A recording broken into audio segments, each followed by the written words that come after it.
Hello and welcome to a day in 15 minutes UPSC Prelims Daily Current Affairs by Ekam IAS. So today on 6th February 2020, our topics for discussion are purified terephthalic acid, then Central Pollution Control Board, then Vivad Se Vishwas scheme, another major port proposed, then National Action Plan for Drug Demand Reduction for 2018-2025, then East Asia Summit on Maritime Cooperation, then Amrabad Tiger Reserve. Okay, so first topic, it is about purified terephthalic acid. So the related news is that the government, it was abolishing in public interest an anti-dumping duty that was levied on imports of a chemical called purified terephthalic acid, that is the PTA. Okay, so this is the news. So here, first you have to know what is this purified terephthalic acid. So actually, it's a crucial raw material that is being used to make various products that may include polyester fabrics. Okay, so this PTA, it makes up for around 70 to 80% of a polyester product. So therefore, we can say it's an important to those involved in the manufacture of man-made fabrics or their components. Clear? So this includes products like polyester, that means stable fiber, then spun yarn, etc. Okay, so those products that contain polyester. Then, so similarly, please try to remember that this monoethylene glycol is another raw material that is being used in the manufacturing of polyester. Clear? Then next, regarding its properties, you know, PTA, it's majorly used as a prominent raw material for producing a variety of thermoplastics. Okay, so its unique features which enhances its ability to be used as a raw material. So they are excellent weathering.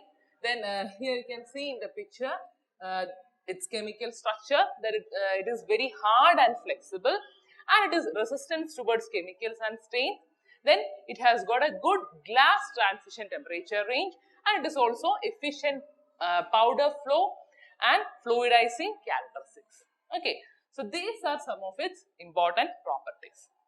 Then, so next the question is, what led to the government to take such a decision?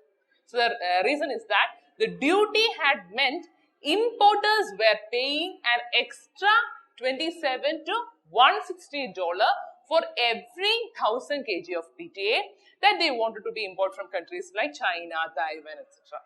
Okay, so as a result, removing the duty will allow the PTA users to source from international markets, and it may make it as much as 30 per 1000 kg cheaper than now. Okay, so according to the industry executives, so this is the advantage. Okay, so that's why our government has taken such a decision. Clear? So our second topic is Central Pollution Control Board, and the news is that the CPCB pulls up 14 coal plants. Okay, so here you know that the Central Pollution Control Board, its concerned ministry is Ministry of Environment, Forest and Climate Change. Okay, so this CPCB actually it's a statutory organization, and was constituted in 1974 under the Water Prevention and Control of Pollution Act of 1974, and further this CPCB, it was entrusted with the powers and functions under the Air Prevention and Control of Pollution Act of 1981. Clear? So we can say it serves as a field formation and also provides technical services to the Ministry of Environment and Forest of the provisions of Environment Protection Act of 1986. So the thing is that the principal functions of the CPCB as spelled out in the Water Prevention and Control of Pollution Act of 1974 and the Air Prevention and Control of Pollution Act of 1981, they say its important function is to promote cleanliness of streams and wells in different areas of the states by prevention, control and abatement of water pollution, and also they help to improve the quality of air and to prevent, control or abate air pollution in the country. Okay, So this CPCB, it also provides background air quality data. That means they are needed for industrial sitting and towns planning. And this, the important thing you have to remember is that it is the apex organization in the country in the field of pollution control as a technical wing of MOEF. Okay, so the CPCB along with its counterparts, that is the SPCB, that means State Pollution Control Board, they are responsible for implementation of legislation relating to the prevention and control of environmental pollution. Clear? So that's all. Next topic is Vivad Se Vishwas scheme. So the news is that our Finance Minister Nirmala Sitharaman she proposed the scheme Vivad Se Vishwas scheme in the Union Budget 2020. Okay, so this is the news.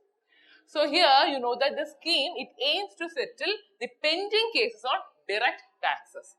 So in order to implement the scheme, a bill is introduced in the Lok Sabha on February 5th, 2020, and the scheme, it is very similar to the indirect tax Sabke Vishwas scheme, and it is introduced by the minister in her previous budget, that is in 2019. Okay, so the Sabke Vishwas scheme, it aimed to settle down the disputes related to service tax and excise duty payments. Okay, so the key features you can see, the scheme, it aims to resolve 4,83,000 direct tax disputes pending in various appellate forums. That means Commissioner Appellate, then Income Tax Appellate, and also High Court and Supreme Court.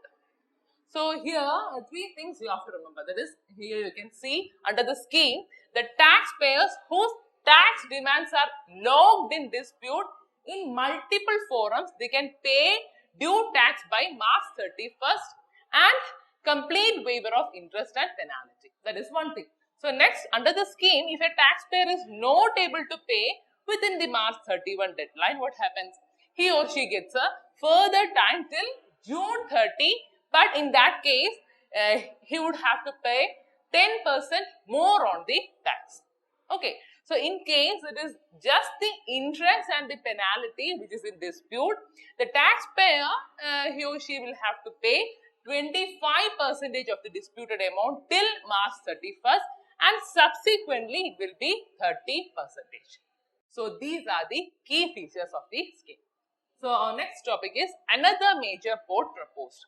So the news is that the Union Cabinet, that is chaired by our Prime Minister Shri Narendra Modi, has given its in principle approval for setting up a major port at Vadhavan near Maharashtra. That is in Maharashtra, Dahanu in Maharashtra. Okay, so this Vadhavan port, it will be developed on landlord model. Okay, so here in the map you can see its location. So actually a special purpose vehicle, it will be formed with Jawaharlal Nehru Port Trust as the lead partner with equity participation equal to or more than 50% to implement the project. Okay, so this SPV, it will develop the port infrastructure, that means including reclamation, then construction of breakwater, besides establishing connectivity to the hinterland. So here, all the business activities, it would be undertaken under PPP mode by the private developers. Okay, that you have to remember. Then, so next you have to know about Jawaharlal Nehru Port. So the position of Jawaharlal Nehru Port, it is the, it is the biggest container port in India. It is 28th in the world with a traffic of 5.1 million TEUs. That means 20 food equivalent units. So even after the completion of the 4th terminal at Jawaharlal Nehru Port with a capacity increase up to 10 million by 2023, it will stand as the 17th largest container port in the world. So the thing is that with the development of this Vadhavan port, India will break into countries with top 10 container ports in the world. Okay, so that is the thing. So here the background is that there is a need for a deep draft port that will accommodate the largest container ships in the world, and also to cater to the spillover traffic from JNPT port once it is planned capacity of 10 million TEUs, it is fully utilized. Okay, So in that case, our new port, that is this Vadhavan port, it has a natural draft of about 20 meters close to the shore, thereby making it possible for it to handle bigger vessels at the port. Okay, so this is the thing. Clear? So moving to our next topic, that is National Action Plan for Drug Demand Reduction. That is the NAPDDR for 2018-2025. So the news is that the Ministry of Social Justice and Empowerment, it has formulated and it is implementing a National Action Plan for Drug Demand Reduction for 2018-2025. Okay. So here you have to know that this plan, it aims at reduction of adverse consequences of drug abuse through a multi-pronged strategy. Okay, so that is its main aim. So the main activities under this NAPDDR, it includes awareness generation programs in schools, colleges and even in universities. And also the ministry, it has also initiated establishing of outreach and drop-in centers, that is ODIC, in order to conduct outreach activities in community for prevention of drug abuse with a special focus is given to youth. Okay, so this ministry, it has also approved the proposal of a National Drug Dependence Treatment Center at All India Institute of Medical Science for providing financial assistance for establishment of addiction treatment facilities at 125 government hospitals in a phased manner for a period of, that means up to 3 years. Okay, so these are its major plans. Clear? So our next topic is East Asia Summit on Maritime Cooperation. So the summit is held annually by 16 nations in East Asia, South Asia and Southeast Asia. Okay, so the first summit, it was held in Kuala Lumpur in 2005. So this is the 5th time the conference is being held in India. Okay, so this time it was held in Chennai. Clear? So our next topic, it is about Ambrabad Tiger Reserve. So this Ambrabad Tiger Reserve, it lies in the Nallamala Hills of Telangana. So it has a large presence of Chenchu tribe. So this Chenchus, they are a scheduled tribe in the Indian states of Andhra Pradesh, Telangana, Karnataka, Odisha, etc. Okay, so here in the map you can see its location. Okay, fine. So in the last class I have given you 2 questions. So the first question is Caspian Sea, it is not bordered by. Okay, so this Caspian Sea, here in the map you can see it is bordered by northeast by Kazakhstan, then southeast by Turkmenistan, then south by Iran, then southwest by Azerbaijan and northwest by Russia.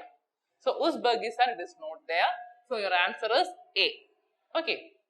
So your second question is Kokborok community, it is associated with which of the following states? So actually it's a very direct question. So this Kokborok, it's a Sino-Tibetan native language of this Borok, that is the Tripura people. Okay, so your answer is C. So today again you have got 2 questions. So the first question is, which one of the following country is not a member of Indian Ocean Commission? And your options A, Mauritius, B, Maldives, then C, Comoros and D, Madagascar. And the second question is, Sampriti, it's a joint military exercise conducted between India and which one of the following country? And your options A, Bangladesh, B, Nepal, C, Bhutan and D, Myanmar. Okay, so please find the answer for these 2 questions and please comment in the comment section. So that's all for today guys. So these are the main topics for today. I hope it's clear. So if you have any doubt, please comment in the comment section. Thank you so much. Like, share and subscribe to our channel for more videos. Follow our website neoiascap.com for the detailed content and monthly prelims digest. Also join our current affairs exclusive test series through the website. And finally, participate in the daily current affairs prelims infotainment quiz at our Telegram channel, that is Neo IAS Prelims, at 9:30 p.m. every day.